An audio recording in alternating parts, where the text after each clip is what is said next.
क्या छुपा रहे हो? क्या छुपा रहे हो? रमजान में भी चोरी? शर्म नहीं आती तुम्हें? भाई प्लीज छोड़ दें भाई।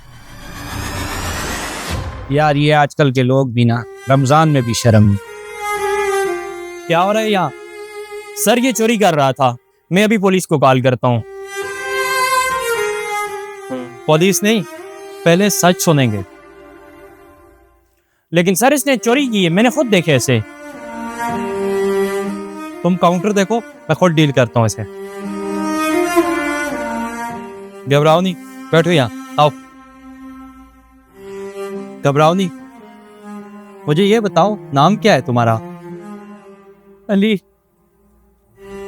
अली, मुझे ये बताओ चोरी क्यों की तुमने? चोरी नहीं कर रहा था सर, अफ्तारी लेके जा रहा था।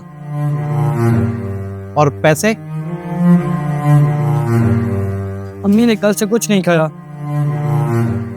हम पांच बहन भाई हम। शहरी में भी कुछ नहीं खाया।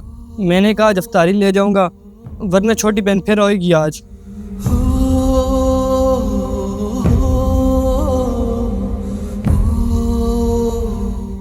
रमजान में तो सबको खाना मिलता है ना, हमारे पास खाना क्यों नहीं आता?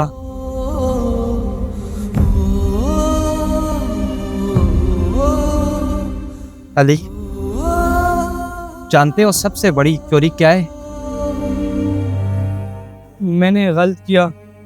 नहीं, सबसे बड़ी चोरी यह है कि हम पेट भरकर अफ्तारी करें और हमारे आसपास कोई भूखा सो जाए। काशिफ, यहाँ आओ। जी सर। अली के लिए ब्रेड, खजूरे और राशन का एक बैग बना दो, और आज का बिल मेरे नाम पर नहीं, अल्लाह के नाम पर बना दो। ये लो अली। सर अल्लाह आपको बहुत दे, जैसे ही मेरा काम लगेगा मैं आपका ये कर्ज उतार दूंगा। नहीं अली, जब तुम्हारा काम लग जाए तो किसी अली को पकड़ने के बजाय उसका हाथ पकड़ लेना, मेरा कर्ज उतर जाएगा।